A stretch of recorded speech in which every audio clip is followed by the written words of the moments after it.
What's up, everybody? Soren Baker. Amir Rahimi. And today, y'all, we're going to be debating which is better out of Biggie's albums, Ready to Die or Life After Death. Check it out, y'all, the great debaters.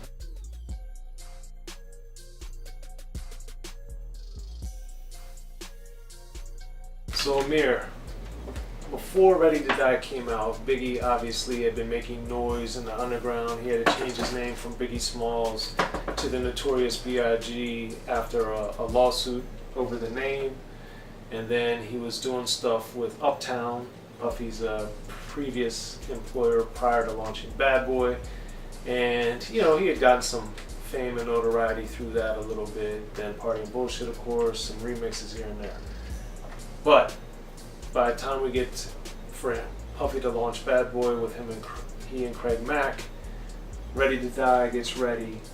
And up to prior to the release, when you go back and you think about Biggie's material up to that point, what were your early impressions?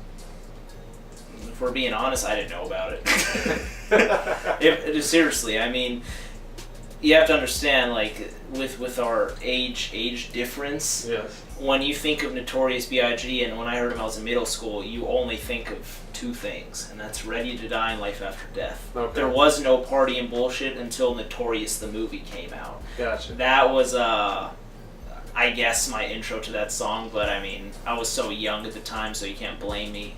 Google was just invented at that time. No, but Party and Bullshit, you know, going back to it, I actually do like it. I do like it, but I think his earlier material is just so different than what we got on Ready to Die. And what is the difference in your opinion?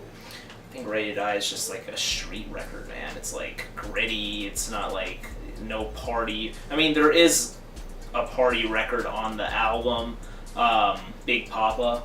We also have like the remix of One More Chance, which didn't make the album, but we have the original, which is definitely a lot more street. I just think the album is so much more hardcore than what we had prior. And the One More Chance has the music basically from Dropping Science by Craig G from Volume 1 and Control Volume 1. For those that don't know, look that one up. It's a gem. Shout out to Craig G. But getting into Ready to Die, excuse me. With Ready to Die, you know, the first song that really got his name out there and got him big was Juicy, obviously. Yeah. And I got to see Biggie perform in Baltimore at Hammerjacks. For those in the area that remember that, he was on tour with Mobb Deep and World Renown. So that was a crazy show.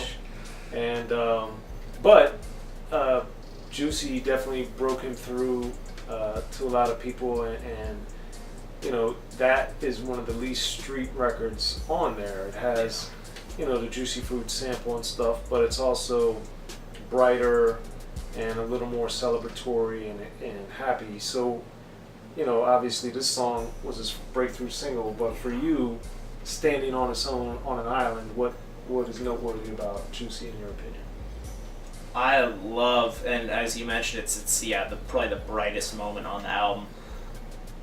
I freaking love it. I think, although it's kind of like the sore thumb on the album, I think it works so well, and just him kind of going from rags to riches and even saying like birthdays are the worst days, and he's talking about how far he's come, and now he's happy to even have sofas and Segas, and like, you gotta love it. From just all the tragedy here throughout the album, it's good. Okay. And it fits in, and I'm happy Puffy encouraged him to make that song, definitely. Okay. Now, speaking on the darker elements of the album, which is basically the rest of the album, I was interested that there was the robbery stuff, like the Give Me the Loot is one of my favorites on there. Bro.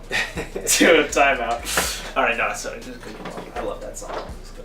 Well, so Give Me the Loot's one of my favorites in there. So what makes that a song that you like? I can see that smile. Dude. Okay, so you hear a lot of time Notorious B.I.G. is one of the best storytellers that ever lived in hip-hop.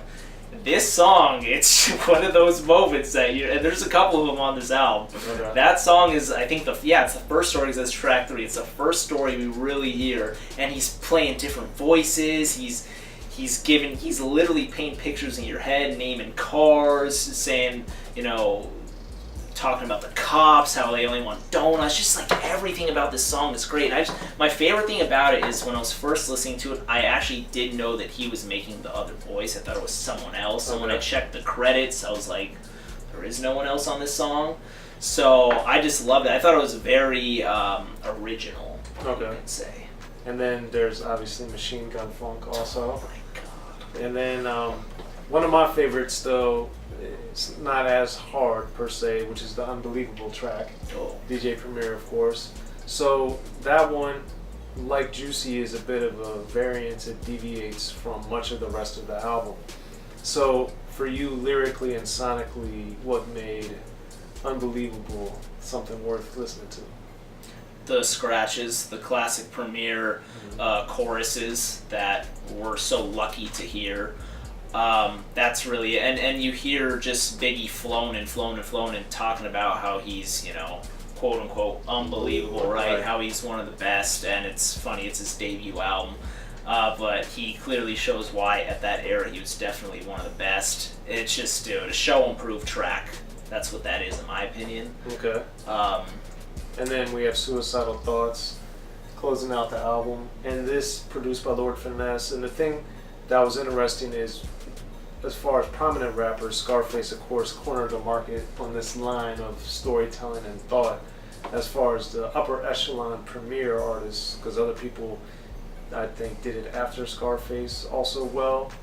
But for you, the story and the way it ends and everything with Biggie, does that song resonate with you? And why? Why? The build up to it, how he's on the phone, starting it off, and he's talking about all these things. He likes black Timbs and black hoodies. He's not into all the heavenly white, good kind of stuff, and it ends up with the gunshot.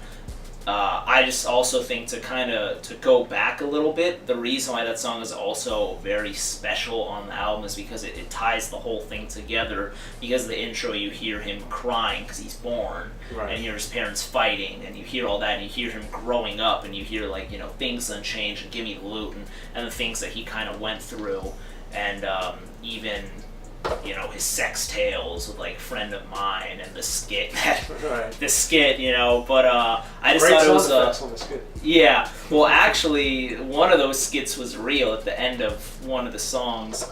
I forget which song it was the end of, but whatever. That is apparently real, real action stuff. Yeah, real action.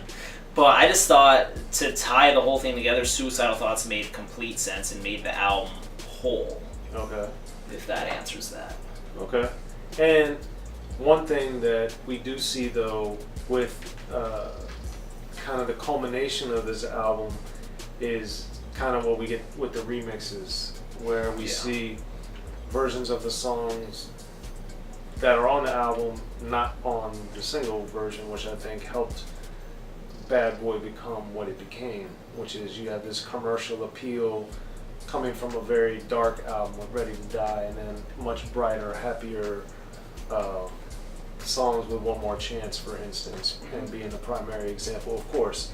And that leads, you know, nicely into Life After Death, because here Biggie started off professionally, and as he's known as this super hardcore, you know, what most people would say gangster rapper in reality, but a super revered lyricist, and then, you know, moves into this more commercial lane with Life After Death, obviously with Hypnotize kicking off the album on the grand scale that it did.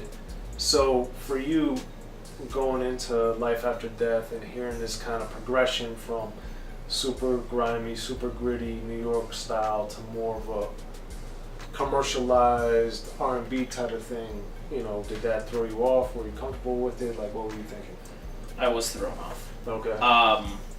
Not to say that Hypnotize is a bad song, because I actually really like Hypnotize, even though it samples a lot of material before it. Yes. We can name probably a few. Okay.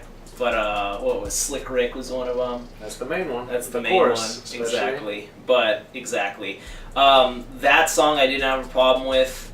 But there were a few songs, now that you're mentioning R&B, that I just couldn't really sink my teeth into. One of the main ones being like Fuck You Tonight with R. Kelly. I wasn't huge on the 112 tracks either. And a lot of people love Sky's the Limit. I'm just not the biggest fan of it. Right. And we get into other songs I'm just not as huge on, but he does still have such amazing content on this. Storytelling, street tales. Well, Story to Tell, they made the Tales movie about it. God. That is great. And, you know, it shows Biggie's evolution and development as a writer, as a storyteller, as someone that's able to create these tales and these narratives that work so well musically, but that are also memorable in a way that, you know, one of our all-time favorites, Ice Cube, is, you know, the best, one of the best, however you want to look at it. Scarface is another one that can create these stories that are just so memorable and so vivid to where it's like you are literally watching it. NWA obviously did it very well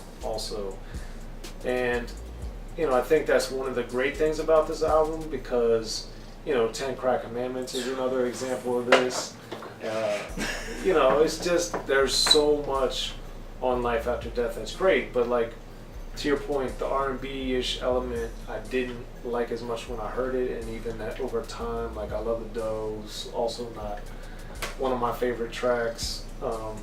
So that being said, there's so much amazing material on here. So for you, More Money, More Problems, I guess, would be like a standout of that realm, at least to me, because I thought that was a great song. Phenomenal song, and obviously a very popular single. You didn't like it that much? I like it, I just don't love it. Okay. Like, I want it on the album, but when the time comes to hit play on it, I'm going to look at the rest of the track list and select something else. You know what I'm saying? But I do like the song. The other moments on it, like the B.I.G. interlude, which is why I'm wearing my Schoolie D shirt, where he basically, you know, interpolated or covered Schoolie D's PSK. Yeah. I thought it was awesome, and then obviously playing off LL, going back to Cali. I like that. I like the concept of it and everything more than the beat, because I remember at the time people were criticizing the West Coast for using those very beats, and then Easy Mo B basically did that same type of beat. Yeah. That being said, I thought the song was good, and I liked the fact that he was paying homage to Cali because, of course, you know, people love California. That being said, for me, in these two instances, I didn't mind, or I didn't find anything wrong with him covering Schoolie D or using the LL Cool J song as his inspiration. What did you feel about those two? I thought that it was inspiration well played, because he doesn't try and make it his own song. He calls it Going Back to Cali. Anyone, especially who was in New York at that time, know what that reference was. And LL Cool J was not just some underground guy. He sold many, many, many records. So, no, I thought it was well played. The B.I.G. interlude, I hope he put thank you to Schoolie D in the liner notes, but I don't remember. But, I mean, it's clear, you know, the beat, the flow. Right. It was very clear, and I thought it was well done. And even that you were talking about West Coast beat, like on Going Back to Cali, he also rapped on a very Too Short-esque beat on The World Is Filled with Too Short, which definitely catered to a Too Short audience as far as production goes, in my opinion. Definitely. So I respect him for doing that as well. Okay. So now, Amir, we got to get to the wrap up to our decision on which one's better, Ready to Die or Life After Death. So for you, what gets the cake and why? Ready to Die. Only one song I would take off it, and that would be Respect. I can't dig the beat too much. Really? Okay. I do not like that beat, and I do not like the chorus. But I think the rest of it is great. It's just phenomenal that he sticks to the concept, the way he starts it, the way he ends it, the stories in between, the commercial success without going too commercial, in my opinion. Maybe juicy, you can say, but whatever. Life After Death, although I think it is phenomenal, as I've stated in a previous video with when All Eyes on Me kind of came out, a lot of artists and groups were thinking to make double albums because they sell more, and you know. I think that there was a lot of filler on this, but there were just super astounding songs within it as well. But I also think Life After Death, as you mentioned earlier, we kind of see a Biggie that's going to end up, if unfortunately he passed too early, but we would have seen him probably taking on even more R&B songs and more commercial songs, and who knows how much, street hip-hop we would have been hearing in 3 albums from now. Right. Well, for similar and different reasons, I'm also going to pick Ready to Die as my choice of the two. One, and primarily it's because I like Respect. I love the beat and the chorus. I've noticed a trend, you don't like females in the chorus. Like, check our Outkast video with Mamacita, for instance. But awful. Moving on, is that I think that Ready to Die, I think the production, of course, is not as dynamic as Life After Death because you have a better range of production and better sonics, I think, in general, because you have not only the advance of technology, bigger budget, all that type of stuff, but I also believe that Life After Death has songs, I wouldn't call them filler like you do, I just say I'm not as into them as every song on Ready to Die. I just was like, man, this is amazing. The production isn't as layered and as dynamic, even though I thought Easy Mo B did do a great job. I did feel that the production just having more in the chamber, literally and figuratively, with Life After Death, I thought was better. So for that, I guess we're both this time going to agree and go with Ready to Die. But that's me and that's Amir. What do you guys think? Hit us up in the comment section for the great debaters and let us know what you think. Like, subscribe, share. Please tell your friends to join us in the debate or respond to your comments. I'm Soren Baker. Amir Rahimi. And we're the great debaters, y'all. Best Biggie. Hit us up.